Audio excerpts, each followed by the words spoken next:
Amados irmãos, bom dia a todos. Paz e graça do nosso Senhor e Salvador Jesus Cristo, amém? Louvado seja Deus, né, irmãos, que pela sua graça, pela sua providência, tem sido bom para conosco, tem sido gracioso, e o Senhor nos deu o privilégio de estarmos aqui nesse dia do Senhor, como nós lemos, né, o sábado do Senhor, o dia do Senhor, para estarmos em sua presença, para louvar ao Rei das Nações. E o primeiro hino, eu acho ele fantástico, porque a ideia de que durante todo o nosso dia nós devemos louvar ao Senhor, vigiar e orar, para que não entremos em tentação, né? Usando o versículo, a palavra do nosso Senhor Jesus Cristo. E eu convido os irmãos vamos ao nosso estudo bíblico, tá bom? Lembrando sempre, né, que nós estamos na Escola Bíblica Dominical, logo se os irmãos tiverem alguma pergunta ou quiserem ajudar também, contribuir de alguma forma, né? O irmão Geraldo está aqui à disposição para responder qualquer pergunta que os irmãos tiverem, tá? Vá lá no índice da sua Bíblia e procure o livro do profeta Ageu. Quem precisar, é claro, né? Ageu, capítulo 1. Aí você vai falar, né? Quem está atento aí nos estudos bíblicos, mas não seria Sofonias, não é isso? Ninguém nem percebeu, né? Seria da vez, né? Nós meditamos na última vez em Abacuque, iríamos para Sofonias. Contudo, os irmãos lembram que no domingo passado não foi possível termos a escola bíblica. A companhia de eletricidade estava fazendo um serviço aqui. E como nosso pastor Lindomar, ele preparou todo o estudo bíblico para ministrar a aula aos irmãos, achamos por bem, então, eu ir para Ageu, né, o livro seguinte, e no próximo domingo o pastor, então, irá falar sobre Sofonias, né, essa palavra de Sofonias, onde Deus ele vai tratar com as nações, né, ele derrama a sua ira sobre as nações, inclusive sobre a nação de Israel, mas no final ele aponta para o Messias que viria, né? Esse é o spoiler de Sofonias que os irmãos verão no próximo domingo. E hoje, então, livro do profeta Ageu. Os irmãos já foram lá no índice, acharam de boa, né? Mais fácil, já está no finalzinho do Antigo Testamento. As crianças, né? Para as salinhas, né?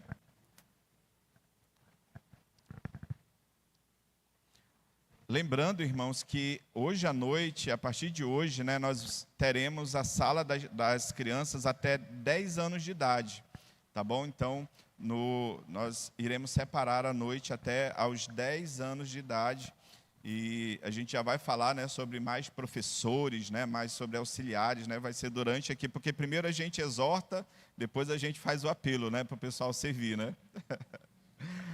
Vamos lá, irmãos, Ageu capítulo 1. Eu vou fazer uma leitura até rápida, né, desse primeiro capítulo, e os irmãos, por gentileza, acompanhem, para a gente entender melhor sobre o que Ageu está nos ensinando aqui, o que a nossa revista também nos traz de ensinamento. Ageu exorta o povo a reedificar o templo. No segundo ano do rei Dario, no 6º mês, no primeiro dia do mês, veio a palavra do Senhor por intermédio do profeta Ageu, a Zorobabel, filho de Salatiel, governador de Judá, e a Josué, filho de Josadaque, o sumo sacerdote, dizendo: assim fala o Senhor dos exércitos, este povo diz, não veio ainda o tempo em que a casa do Senhor deve ser edificada. Veio, pois, a palavra do Senhor por intermédio do profeta Ageu, dizendo: acaso é tempo de habitardes vós em casas apaineladas, enquanto esta casa permanece em ruínas? Ora, pois, assim diz o Senhor dos exércitos, considerai o vosso passado. Tendes semeado muito e recolhido pouco. Comeis, mas não chega para fartar-vos. Bebeis, mas não dá para saciar-vos. Vestivos, mas ninguém se aquece. E o que recebe salário, recebe-o para pô-lo no saquetel furado. Assim diz o Senhor dos exércitos, considerai o vosso passado. Subi ao monte, trazei madeira e edificai a casa. Dela me agradarei e serei glorificado, diz o Senhor. Esperastes muito, e eis que veio a ser pouco. E esse pouco, quando o trouxerdes para casa, eu com um assopro dissipei. Por quê? diz o Senhor dos Exércitos, por causa da minha casa que permanece em ruínas, ao passo que cada um de vós corre por sua própria casa. Por isso os céus sobre vós retêm o seu orvalho e a terra os seus frutos. Fiz vir a seca sobre a terra e sobre os montes, sobre o cereal, sobre o vinho, sobre o azeite, sobre o que a terra produz, como também sobre os homens, sobre os animais, sobre todo o trabalho das mãos. Então Zorobabel, filho de Salatiel, e Josué, filho de Josadaque, o sumo sacerdote, e todo o resto do povo atenderam à voz do Senhor, seu Deus, e as palavras do profeta Ageu, as quais o Senhor, seu Deus, o tinha mandado dizer, e o povo temeu diante do Senhor. Então Ageu, enviado do Senhor, falou ao povo segundo a mensagem do Senhor, dizendo: eu sou convosco, diz o Senhor. O Senhor despertou o espírito de Zorobabel, filho de Salatiel, governador de Judá, e o espírito de Josué, filho de Josadaque, o sumo sacerdote, e o espírito do resto de todo o povo. Eles vieram e se puseram ao trabalho da casa do Senhor dos Exércitos, seu Deus, ao 24º dia do mês. Ufa, eu vou beber uma água, né? Eu vou respirar, né? Amados irmãos, antes de nós entrarmos aqui, propriamente dito no texto, né, a guisa de introdução, os irmãos sabem que não está funcionando aqui o passador, mas pode passar, por gentileza, tá bom? Que a nossa vida ela é uma vida geralmente muito corrida, não é verdade? É agitada. Eu achei interessante que na semana retrasada, o nosso irmão Mike, né, que trabalha com fotos, né, filmagens, ele falou assim: pastor, vamos gravar alguns takes, né, para a igreja. Eu disse: meu irmão, essa semana não vai ser possível, mas semana que vem a gente vai marcar, né? Aí quando chegou ontem no sábado, eu disse: meu irmão, já passou a semana que vem, né? Já é sábado e não deu tempo, né? Mas semana que vem, né, se Deus quiser, vai dar certo. Porque tudo passa muito rapidamente, nós voamos, né, diz a Escritura.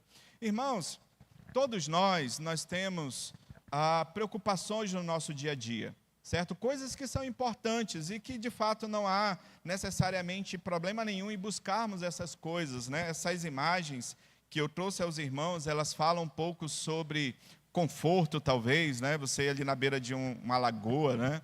Fala sobre lazer, fala sobre os afazeres domésticos. Não está muito boa aquela imagem ali com as crianças limpando a casa. Eu acho que não é muito assim não, né? Mas deveria ser, né? As crianças ajudando, né, a limpar a casa, os afazeres domésticos, né? Pais, os filhos ajudam muito a limpar a casa, arrumar tudo lá.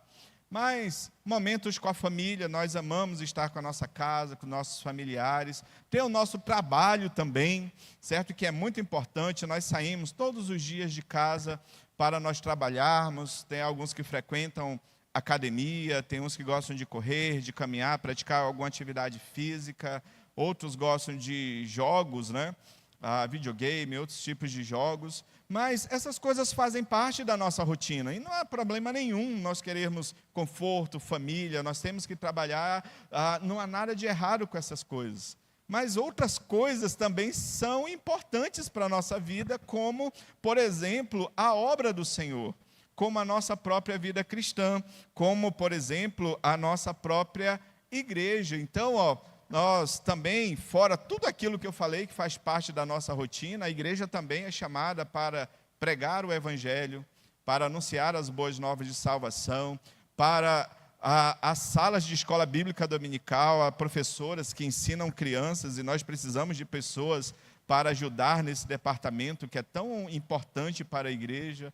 Há vários ministérios, como o Ministério de Música, a equipe de música e outros departamentos. Eu estou falando de igreja e da obra do Senhor, mais relacionada à igreja. Temos que congregar, né? Faz parte da nossa rotina estarmos juntos, congregando até no dia do Senhor, como nós lemos ali na Confissão de Fé, no breve catecismo. A pregação da palavra, exercícios devocionais, né, que é aquela última fotinha ali, momentos para ler a palavra, para estarmos em oração. O grande problema, talvez, nosso, é que a gente tem um pouco de dificuldade de equilibrar essas coisas. E, às vezes, eu acho que é uma tendência muito grande nós vivermos apenas a primeira foto, e esquecermos da segunda foto. E às vezes nós até desleixamos, ou às vezes até nem damos a devida importância à obra de Deus, à obra do Senhor. E ela é muito importante. No final de semana, a pessoa que não tem Deus na sua vida, ela vai, entre aspas, né, aproveitar a vida, né, vai para festas, vai para a bebedeira, vai para o jogo de futebol, vai fazer tantas coisas para tentar preencher aquele final de semana. E a gente é um pouco diferente, né? Nós temos o privilégio de servir a Deus na igreja. Enquanto talvez muitos vão descansar no final de semana, nós temos às vezes até durante a semana, por exemplo, preparar uma aula de escola bíblica dominical, as professoras preparar para dar aula para as crianças, quem toca e canta vai se preparar aqui para tocar. Chegar no final de semana, a gente tem a ocupação, a gente vem para a igreja, a gente traz a família, a gente serve ao Senhor, e isso também é importante. O grande dilema nosso é tentar conciliar essas coisas. E eu percebo que a grande tendência nossa é valorizarmos apenas essa primeira fotinha aqui. Que tudo isso daqui é bênção de Deus, é importante, o nosso trabalho, nossa família, o nosso conforto, o nosso lazer, isso é importante. Mas a obra de Deus precisa ser feita também. Nós fomos chamados para servir ao Senhor onde quer que estivermos, no nosso trabalho, na nossa vizinhança. E pequenos contatos, eles são muito importantes para você desenvolver relacionamentos saudáveis, cristãos, pregar o Evangelho, servir ao Senhor em sua obra. Uma vez que o Senhor, por exemplo, nos deu uma igreja tão maravilhosa para nós servirmos ao Senhor, nós devemos viver aquela primeira realidade, mas equilibrar também com a segunda realidade. O Senhor não quer, evidentemente, que nós sejamos aquelas pessoas extremamente ativistas, né? Que vêm para a igreja de domingo a domingo. Não é isso que o Senhor quer de nós. Mas a obra do Senhor, ela precisa de trabalhadores também. A obra de Deus, a igreja do Senhor, ela precisa de trabalhadores, e é justamente este o problema nos dias do profeta Ageu. Se você percebeu na leitura que nós fizemos, ou se você já ouviu falar um pouco sobre a história de Ageu, logo no início da nossa revista, né, você deve ter aí a revista, ou no celular, ou ela física.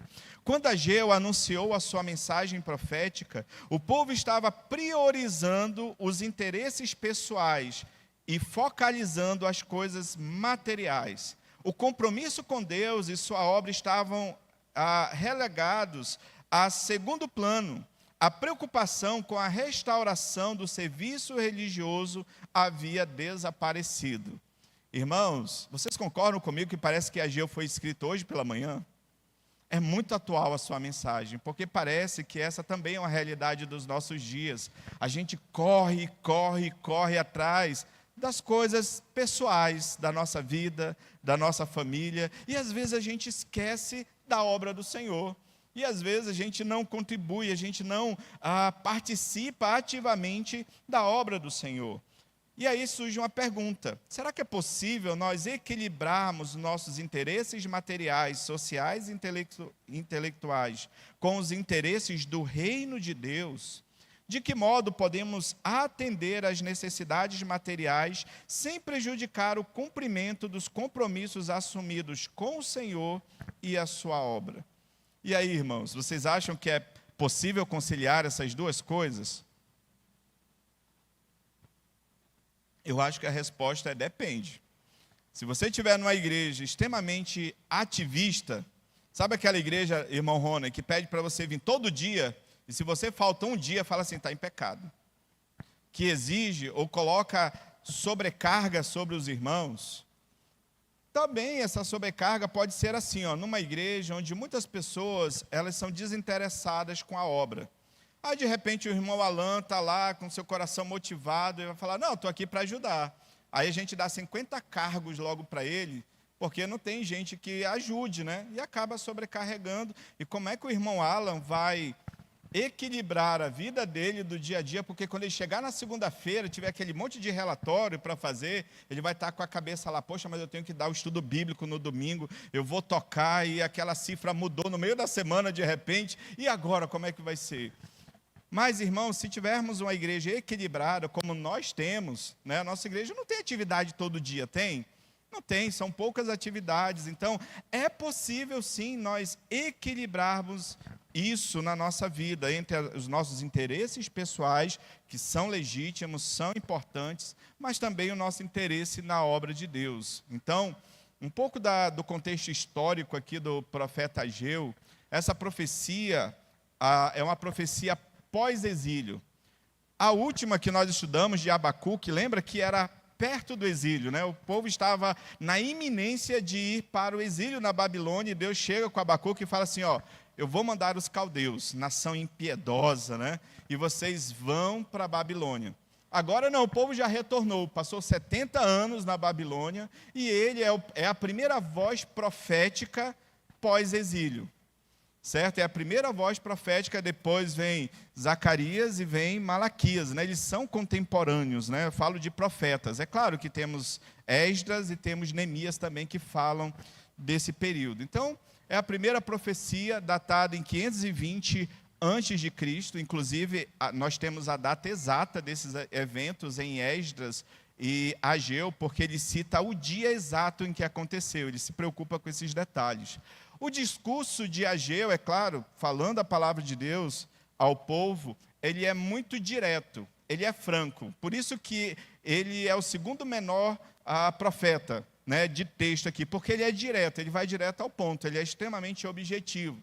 E o que traz a sua mensagem? É uma mensagem de repreensão, porque o povo havia esquecido a construção do templo, deixou ela em segundo plano. Na verdade, a obra parou por cerca de 16 anos, certo? E o povo estava apenas buscando seus interesses, mas o profeta é levantado para encorajar o povo a trabalhar em sua obra. Então é uma palavra ao mesmo tempo de repreensão, mas também de encorajamento. E qual é o conteúdo principal? Tudo gira em torno da reconstrução do templo. Nós sabemos que quando a Babilônia, né, os caldeus, né, como o Senhor fala por meio de Abacuque, eles invadem, né, a cidade é completamente destruída. Nós vemos esse contexto lá em Neemias. Lembra quando Neemias é informado da situação da cidade? Diz, a cidade está devastada, só tem pessoas muito pobres lá que não puderam fazer a caminhada até a Babilônia, né? Os muros estão derrubados, as portas estão queimadas e quebradas, está uma ruína lá. E aí agora o povo volta, e é claro que o templo não ficou de fora disso, né? Todos os artefatos, inclusive de ouro do templo, foram completamente levados, né? E o templo foi praticamente, ou quase que totalmente destruído, certo? E agora, quando o povo volta, então Deus chama o povo para reedificar o templo. Porém, como nós já vimos, o povo, né, ele falou assim, ó, nós chegamos aqui, então a gente tem que cuidar da nossa vida. Então, vamos construir as nossas casas, certo? Vamos procurar uma vida confortável. Enquanto isso, como é que estava o templo do Senhor? Em ruínas. E o Senhor fala, ó, tem que corrigir isso. Vocês têm que equilibrar. Não tem problema vocês terem casas luxuosas ou boas casas. Já estudamos na escola bíblica, a IPB fala na sua carta pastoral sobre culto e liturgia, que não existe um local mais santo que outros para nós cultuarmos ao Senhor. Por exemplo, até falei para o pastor no domingo passado, ele disse, meu irmão, e aí, será que vamos conseguir ter o culto à noite?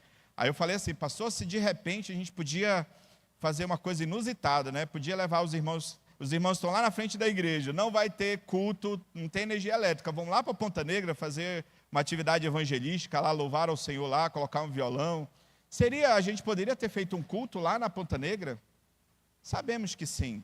Ou seja, onde o povo de Deus está reunido com decência, com ordem, com os princípios bíblicos de culto, pode-se fazer um culto. Mas no Antigo Testamento, o templo tinha uma conotação um pouco diferente.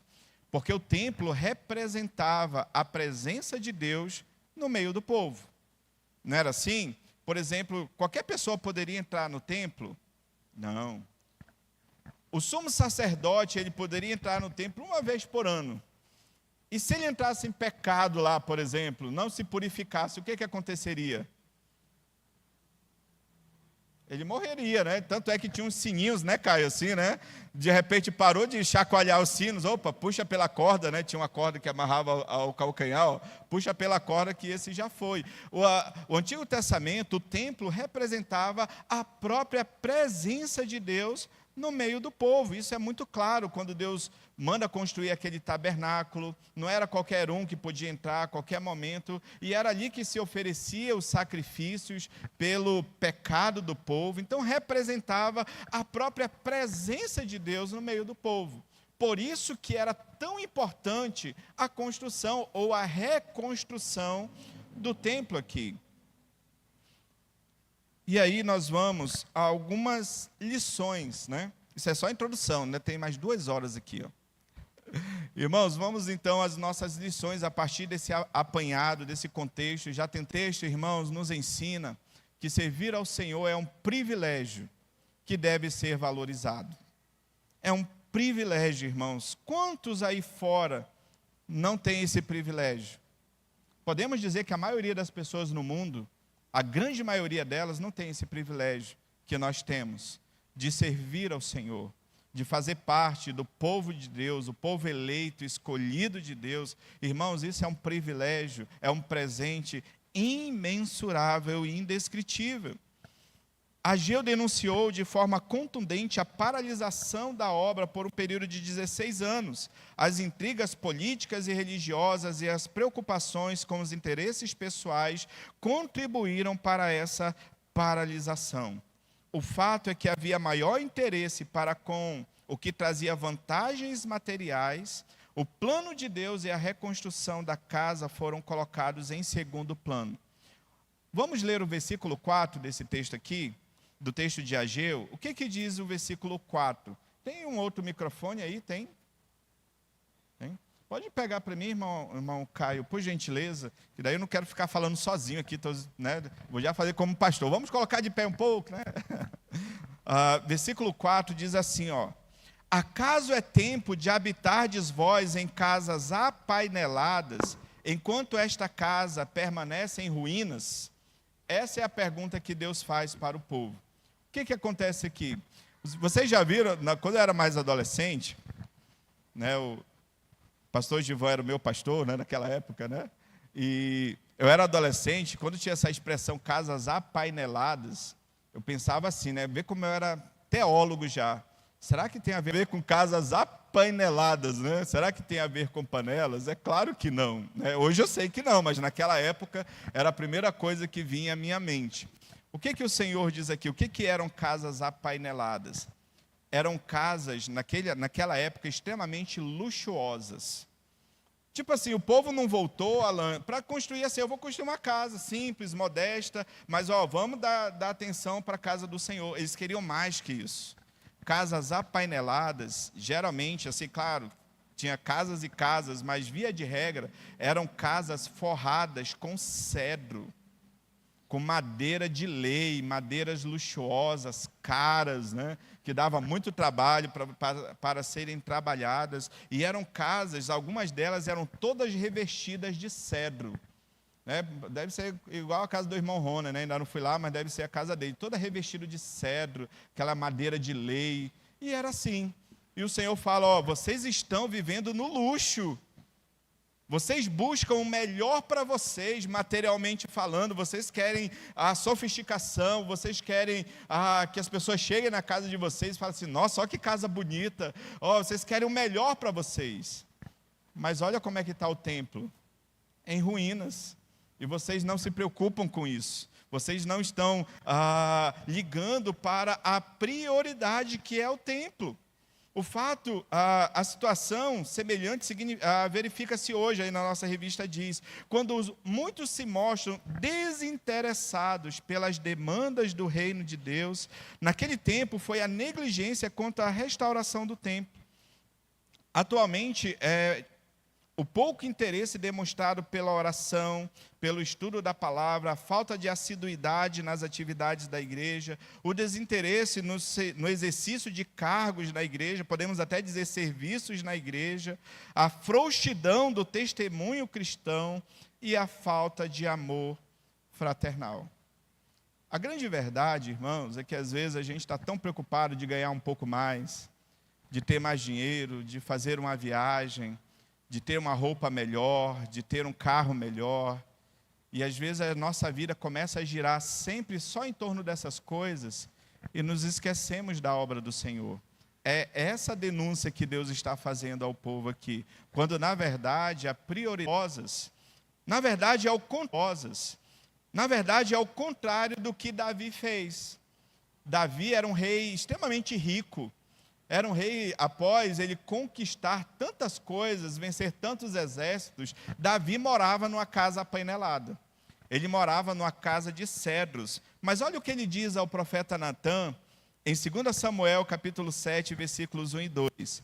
Sucedeu que, habitando o rei Davi em sua própria casa, tendo-lhe o Senhor dado descanso de todos os seus inimigos em redor, disse ao profeta Natã: eu moro em casa de cedros, casa apanelada, né?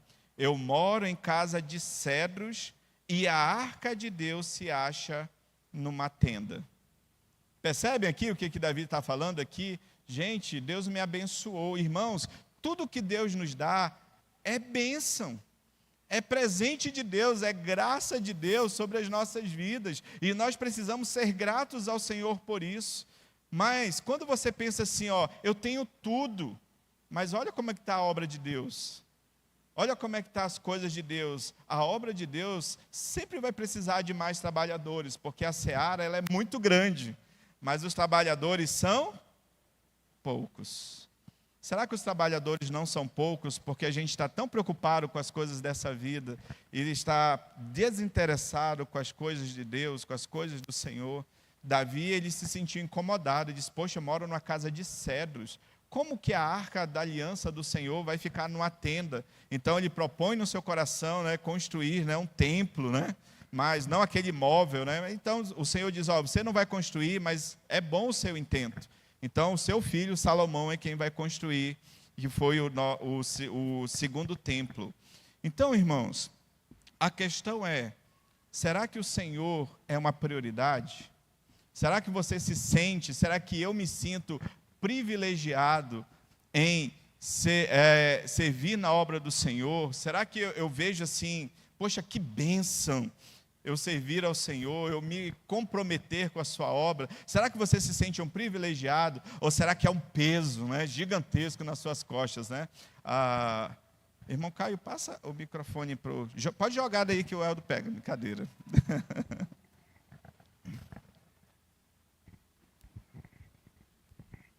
Oi, alô.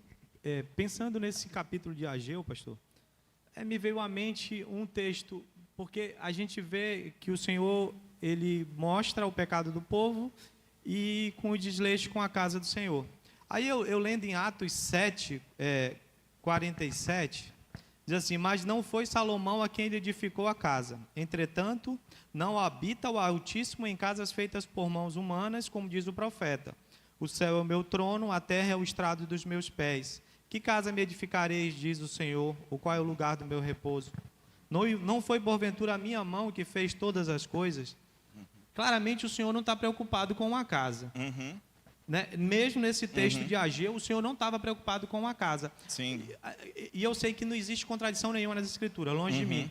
Qual era o propósito principal do Senhor que eles buscassem esse trabalho? É porque, como eu falei, o templo ele representava a presença de Deus no meio do povo. Era um local para onde, por exemplo, lembra que o templo, quando ele foi construído definitivamente, ele ficava lá no monte, Então, era para lá que os peregrinos iam adorar. Então, era um ponto de encontro para eles. E é claro que o Senhor, não há contradição nesse texto, porque a ideia é que ele é onipresente, ele não vai habitar especificamente numa casa, ou num templo, ou numa igreja. Mas a ideia é que ali representava, apontava para a presença de Deus.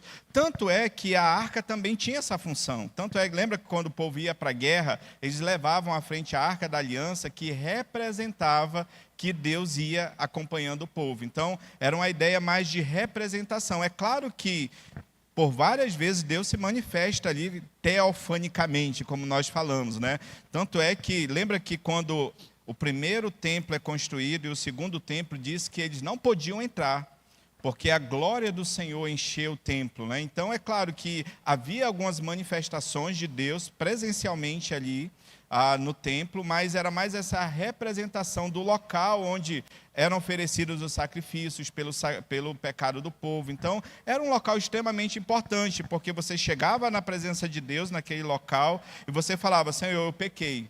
Está aqui, né, como o Senhor mandou, né, a oferta pelo meu pecado. Então, representava muito fortemente a presença de Deus no meio do povo, né? Claro que quando nós chegamos no Novo Testamento, né, aí já é uma nova roupagem, porque diz que agora o Espírito Santo habitará em nós. E nós somos esse templo, esse santuário, como Paulo fala, dedicado ao Senhor, certo? É nesse aspecto. Eu estava pensando no fato, pastor, de que o Senhor está preocupado com a vida dessas pessoas. Sim.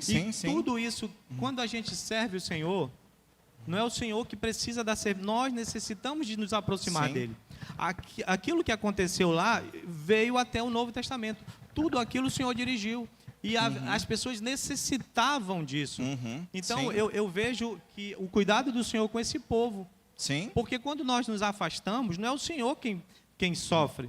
Não é o Senhor que vai sofrer as consequências. Somos nós, quando negligenciamos isso. E eu vejo o cuidado de Deus com isso. Ele não está preocupado com a casa em si. Ele está preocupado com as nossas vidas. Com a adoração do povo, com a vida do povo. Para o nosso próprio bem. Com certeza. Tanto é que lá mais à frente, ainda no livro de Ageu, ele vai falar: minha é o ouro, né? Minha prata, meu é o ouro, minha prata, né? O Senhor não precisa disso. Mas o Senhor faz isso porque Ele entende que é importante o serviço do povo, até mesmo porque, Eldo, para o povo não ficar preocupado apenas com seus próprios interesses e relembrar ao povo a adoração, certo? O grande problema do povo no Antigo Testamento, eu acho que é até hoje, é a vida de adoração. Então, quando o povo ele não tem essa vida de adoração e o templo apontava para essa adoração ao Senhor, o povo se afastava, certo? E pecava. Então o povo, Deus fala: volta, oferece sacrifício, olhe para a arca, olhe para a lei, olhe para a aliança, né? Porque também tem esse aspecto da aliança, né? Que o Senhor está sempre lembrando ao povo, né? Então, de fato, o Senhor não precisa de nada, mas Ele faz e resolve nos usar porque Ele nos ama, né? Pela sua graça e pela sua misericórdia. Só um ponto aqui, isso aqui é só a introdução, tá? Brincadeira. Olha o versículo, rapidamente aí, o versículo 2. Assim fala o Senhor dos Exércitos. Este povo diz, olha como ele fala, este povo, já é uma forma negativa de Deus falar, certo? Esse povo, é nesse aspecto aqui que ele está falando, né? O que esse povo diz? Não veio ainda o tempo em que a casa do Senhor deve ser edificada. Olha o que o povo falou, não está na hora ainda.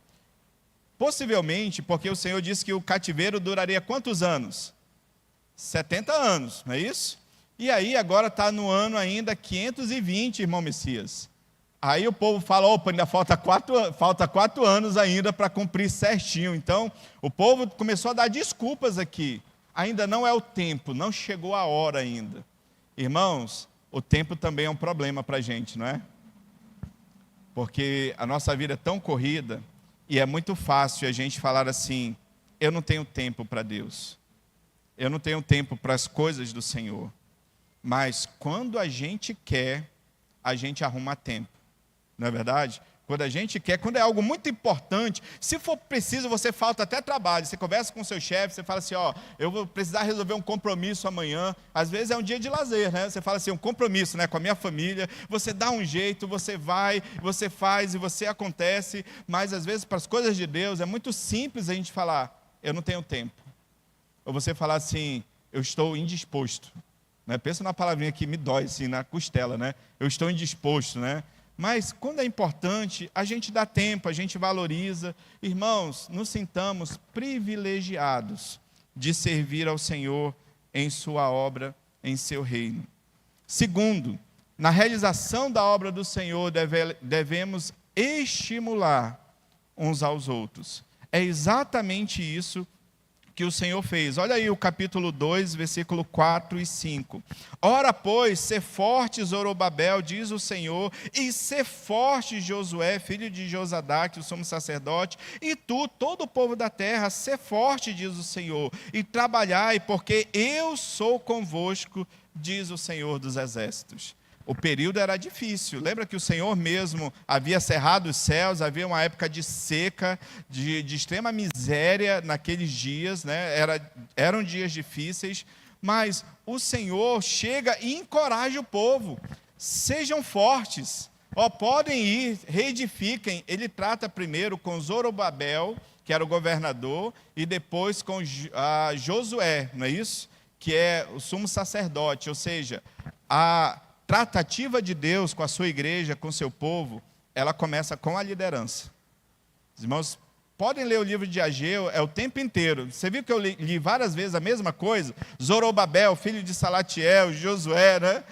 E ele vai falando o tempo inteiro sobre a liderança. Então, irmãos, Deus encoraja o povo, dizendo, a glória da última casa, no 2:9, será maior do que a primeira, porque o povo também estava meio triste, né? Poxa, mas vai ser tão singela, né? Vai ser tão modesta, né? Essa segunda casa, esse segundo templo. E o Senhor está o tempo inteiro encorajando e levantando líderes para fazer o mesmo. Lembra de Neemias? Quando ele volta, né? Só que Neemias volta com a missão não de reconstruir o templo, mas de reconstruir os muros de Jerusalém. E ele fica triste, ele ora, ele chora diante da situação. Então, quando ele chega diante do povo, primeiro ele vê ali a situação, e ele chega com o povo e fala assim, vamos reconstruir.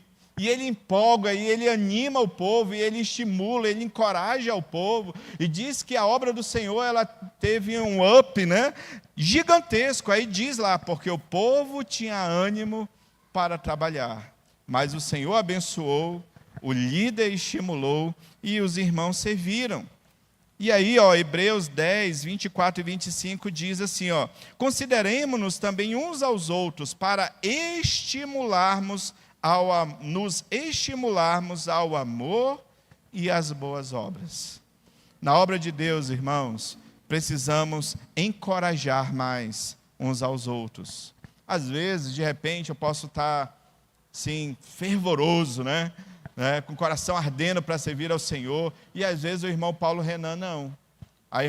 O irmão Paulo Renan, de vez em quando, falta. Tem duas coisas que eu posso fazer. Eu posso chegar com ele e falar assim, meu irmão, você é um pecador mesmo, né? Meu irmão, você... E é verdade, né? Mas falar, meu irmão, você não é crente não, né? Esse cara da televisão que fala isso, né? Você não é crente não. E eu posso falar, meu irmão, olha como você está sendo displicente, irresponsável. É uma forma que muitas vezes se trata na igreja pessoas assim. A gente vê em muitas igrejas isso. Nessa igreja não, pela fé. Mas eu posso chegar com o irmão Paulo e falar assim, meu irmão, está tudo bem com você? Vamos conversar? Vamos tomar um cafezinho? Meu irmão, você faz falta na igreja. Meu irmão, nós amamos você. E eu lembro, né? Ontem a irmã Adriana é uma irmã muito querida nossa, o meu grande amigo, né, Eliel, ele faleceu, né, 2 anos atrás, uma empilhadeira o esmagou, né, lá naquela parte do Chibatão, e ele estava faltando muito à igreja, porque ele tinha mudado de empresa, né, o Chibatão tem várias empresas, né, e ele tinha mudado de empresa, ele estava ali naquele ritmo, né, e muitos containers chegando, ele operava em empilhadeira, e aí ele estava faltando muito à igreja. E aí eu disse, meu irmão, eu vou te mandar umas músicas aqui, né, que está desviado. Brincava com ele, a gente brincava. Aí no dia que o Senhor o levou, eu mandei uma música para ele, né? Volta logo a que sempre foi seu lugar. Ele disse, pastor, você vai me fazer chorar com essas músicas, né? E eu disse, meu irmão, eu sei que você está trabalhando, eu sei que não é porque você não quer estar na igreja. Aí eu falei para ele assim pela manhã, eu disse, meu irmão, que Deus te abençoe. Você é muito amado, você é muito querido, a sua família é muito amada na igreja. E aí ele disse, poxa, pastor, obrigado pela palavra de incentivo, logo, logo eu vou estar presente com os irmãos. E à tarde ele faleceu. Aí eu fiquei com aquele negócio até hoje, né? Já pensou se eu tivesse tido aquela primeira palavra lá, como que ia estar a minha cabeça hoje? Falar, meu irmão, você é irresponsável. Meu irmão, né? Entendeu? Então, assim, essas coisas são importantes, encorajarmos uns aos outros, estimularmos uns aos outros. Irmãos, nós somos uma família. Paulo diz isso, família de Deus, nós somos um corpo. Se um está alegre, todos estão alegres. Se um sofre, todos sofrem. Se um está meio desencorajado, desanimado, os outros precisam chegar e encorajar aquele irmão para caminharmos juntos, porque essa é a vontade de Deus para as nossas vidas, caminharmos juntos na obra do Senhor, na presença do Senhor. Só que para realizar essa obra, irmãos, não dá para a gente fazer pelas nossas próprias forças. Na verdade, nós precisamos do Senhor. Precisamos da graça do Senhor. Porque senão é uma obra meramente humana e não vai dar certo. Não vai funcionar. Então, a terceira coisa é que para a realização da obra do Senhor, nós podemos contar com a sua assistência. Nós podemos contar com a sua presença. É isso que ele diz ali no versículo 1, no capítulo 1, versículo 13, ele diz assim: então Ageu, o enviado do Senhor, falou ao povo segundo a mensagem do Senhor, dizendo... O que o Senhor disse para o povo, irmãos? Eu sou convosco, diz o Senhor. E mais à frente ele vai repetir no capítulo 2, versículo 4, dizendo, eu estou com vocês. Irmãos, não há encorajamento maior para a gente do que saber que Deus está conosco. Do que chegarmos, por exemplo, hoje pela manhã, irmão Erivan, para servir ao Senhor e saber que antes que o Erivan chegasse, Deus já estava aqui. O Senhor já estava aqui, o Senhor o trouxe, o guardou da sua casa até aqui. Na sua obra, irmãos, nós podemos contar com o auxílio do Senhor. Nunca estaremos sozinhos, porque eu acredito de todo o meu coração que sempre a obra de Deus, ela sempre vai ser maior do que a gente. Porque se Deus não estiver, irmãos, vai ser um desastre. Se o Senhor não edificar a casa, em vão trabalham os que a edificam. Não é isso? E aí nós podemos, irmãos, a gente podia passar o dia inteiro, a noite inteira, falando de Deus, indo em direção ao povo, falando isso. Lembra de Moisés? Senhor, eu sou pesado de língua, como que eu vou libertar esse povo? E o Senhor diz para ele, Deus lhe respondeu, Êxodo capítulo 3, eu serei contigo. Gideão, com aqueles 300 homens, a Juízes 6,16, o Senhor, tornou-lhe o Senhor dizendo a Gideão, já que estou contigo, ferirás os midianitas. Josué, lembra de Josué? Irmãos, assumiu o lugar de Moisés, eu falaria assim, Senhor, não dá. Pensa Moisés, Moisés, Senhor. Eu estou lutando para ter uma vida de oração. Moisés fala com o Senhor face a face, não por enigmas, mas ele fala como cada um fala a seu amigo. E agora Josué, Deus chega e fala assim, Josué que vai assumir o povo. Uma multidão, possivelmente mais de 1 milhão de pessoas. E ele tem que liderar o povo. Com certeza ele se sente assim, como que eu vou fazer isso? Às vezes a obra de Deus... ela parece impossível de nós realizarmos. Como que eu vou fazer isso? Eu até tenho o desejo de servir, de um dia ser um músico aqui, de cuidar de crianças, de ficar ali na coletoria de impostos, brincadeira, ali na sala de mídias, de servir ao Senhor, de ajudar de alguma forma, mas às vezes a gente se sente tão pequeno, a gente se sente assim, eu vou fazer bobagem, Aí olha o que Deus diz a Josué, Josué 1,5. Ninguém te poderá resistir todos os dias da tua vida. Como fui com Moisés, assim serei contigo. Aí Deus diz, não te deixarei, nem te desampararei. Aí você fala assim, será que ele dava conta de fazer? Não dava. Será que era possível? Não era possível. Mas o Senhor fala, eu não vou te desamparar, eu vou estar sempre do seu lado. Esse é o maior encorajamento que nós temos, o Senhor está conosco. Lembra de Jeremias, Senhor, eu não passo de uma criança. Aí Deus diz, não temas diante dele, Jeremias, porque eu sou contigo para te livrar. Na nossa caminhada, antes de Jesus ser assunto aos céus, ele diz, olha, eis que estou convosco todos os dias, até a consumação dos séculos. O Senhor sempre estará conosco, e essa precisa ser a nossa maior motivação. Aí a nossa revista diz assim, no finalzinho desse ponto, o segredo para o êxito na realização da obra do Senhor é a certeza da sua companhia. E é mesmo. O Senhor está conosco. Em quarto e último lugar, o compromisso com a obra do Senhor redunda em muitas bênçãos. O Senhor disse, olha, por que vocês pararam de reedificar a casa? Eu cerrei os céus. Vocês trabalham muito, mas vocês não estão colhendo pouco. E o dinheiro, o pouco dinheiro que vocês têm, eu ainda fiz como se ele estivesse no saquetel furado, ou seja, num saco furado. Eles colocavam, né, o dinheiro lá e tal, tinha um pouquinho, ainda era furado embaixo, como se fosse furado e caía. O que ele está falando, irmãos? Que quando nós nos dedicamos à sua obra, o Senhor supre todas as nossas necessidades. Quando que o Senhor deixou de cuidar da gente? Quando o Senhor deixou de nos dar o pão de cada dia? Aqui todo mundo, a gente olha daqui, né, só tem gente bonita, bem vestida, né, com roupa top, né, pessoas bonitas, elegantes. Irmãos, bem alimentadas, né? Olha aqui, ó, né? Bem alimentadas. O Senhor cuida da gente. O Senhor tem cuidado de cada um de nós. E o Senhor diz, olha, eu estou fechando as portas porque vocês deixaram de fazer o que era prioridade. Mas o Senhor, Ele tem prazer em abençoar. E às vezes nós esquecemos o Salmo 127, versículo 2, ele diz, inútil vos será levantar de madrugada, repousar tarde, comer o pão que penosamente granjeastes aos seus amados, Ele o dá enquanto dormem. Buscai, pois, Jesus diz, em primeiro lugar, o seu reino e a sua justiça, e todas as coisas que comer, beber e vestir vos serão acrescentadas. O problema é que parece que às vezes a gente não confia tanto assim, né? Que Deus vai suprir.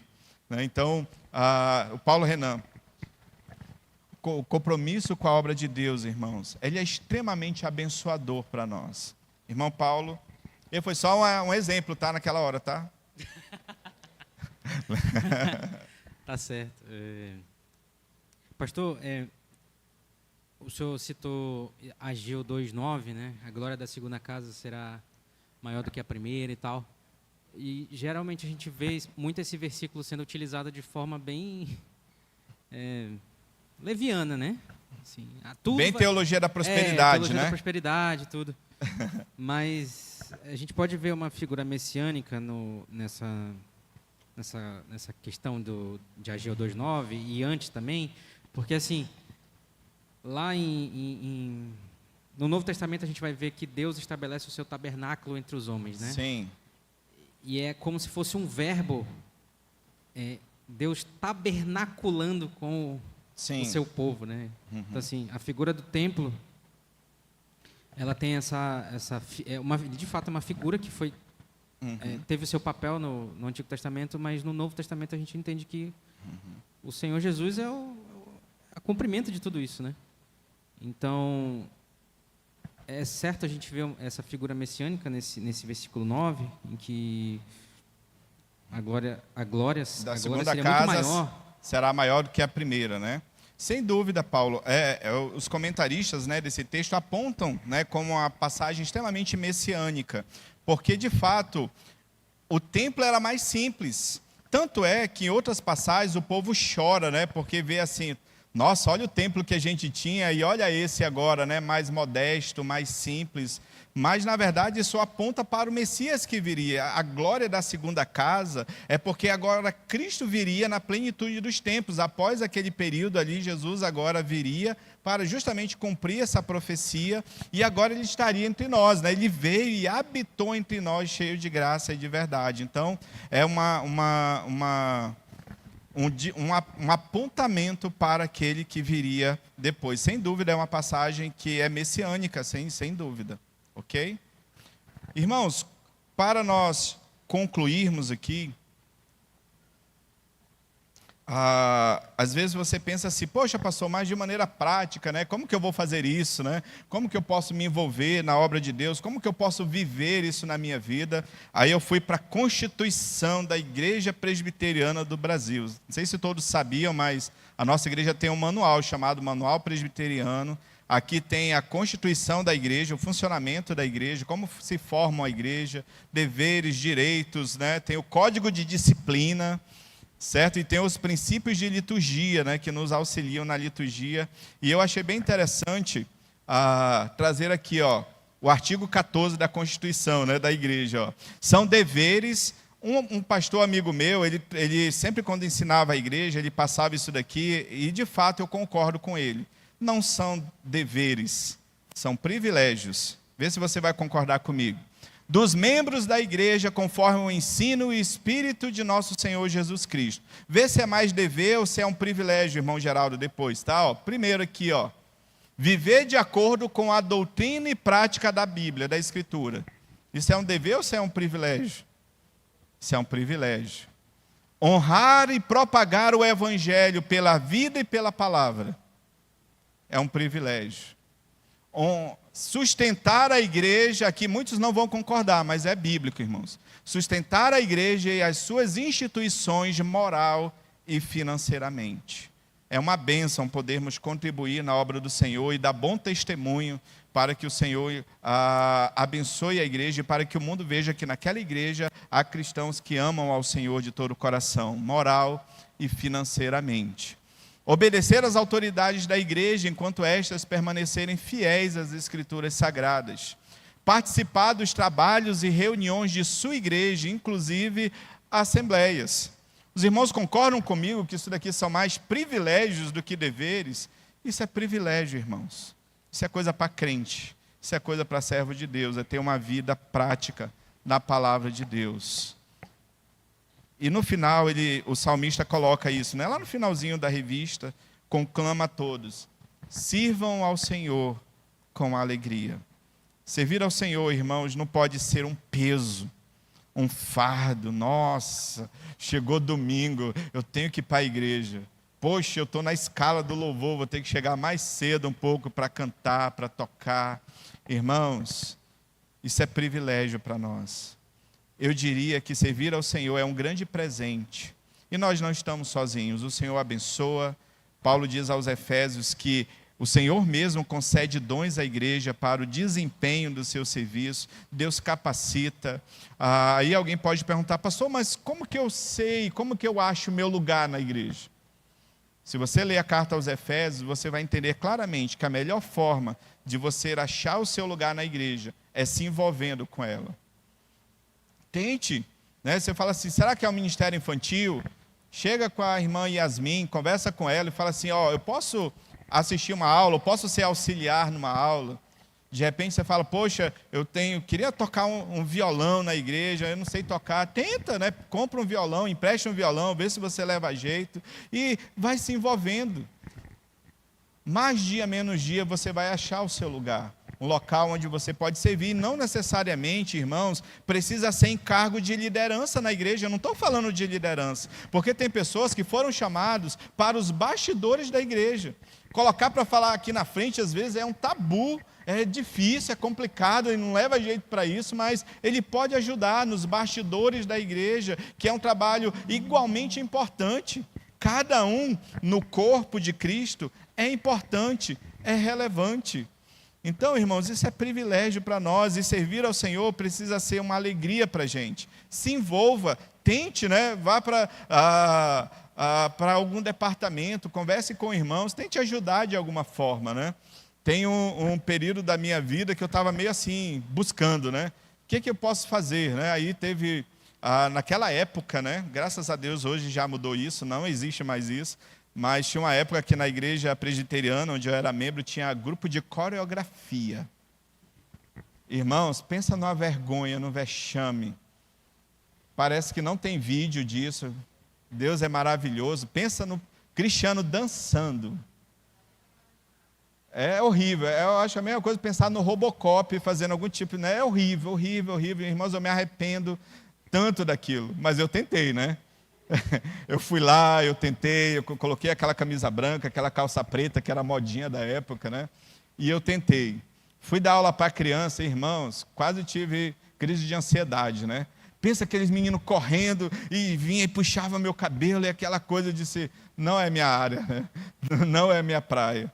Mas eu fui tentando, até que eu achei um local para mim dentro da igreja. atrás da caixa tocando violão. Eu era tímido, né? Então, naquela época, tinha umas caixonas assim nas igrejas, né, de som. Eu ficava atrás da caixa lá, fingindo que tocava no início, né? E o Senhor vai mostrando, o Senhor vai direcionando. Se envolva, que você vai achar o seu lugar. E quando você achar o seu lugar, ó, fale assim, ó: Senhor, eis-me aqui. Pode contar comigo em sua obra, mas sirva com alegria. Não com pesar, mas sirva ao Senhor com alegria. Amém, queridos? Vamos fazer mais uma oração e vamos... Depois eu vou passar a palavra para o nosso amado pastor, reverendo, ilustríssimo Lindomar. Mas vamos orar e pensar na nossa vida, como que está a nossa vida cristã em relação a esse equilíbrio entre a minha vida, os meus interesses pessoais e o meu envolvimento com a obra do Senhor. Coloque a sua vida diante do Senhor nesse momento. Senhor Deus e eterno Pai, nós te louvamos e te damos graças por quem Tu és, Senhor. E nós te louvamos por essa mensagem de Ageu, que vem, Senhor, perpassa os séculos, chega a esse dia, Senhor, e nos desafia, Senhor. Nós que por vezes buscamos tantas coisas, o conforto, o lazer de nossas casas, o carinho das nossas famílias em nossa casa, Senhor, ter um trabalho melhor, ter uma promoção, trabalhar mais, ter mais dinheiro, viajar, ter tantas coisas que são dignas, Senhor, que são coisas reais que nós queremos, Senhor, que nós almejamos, mas, Senhor, que jamais possamos ser negligentes com a Tua obra, Senhor.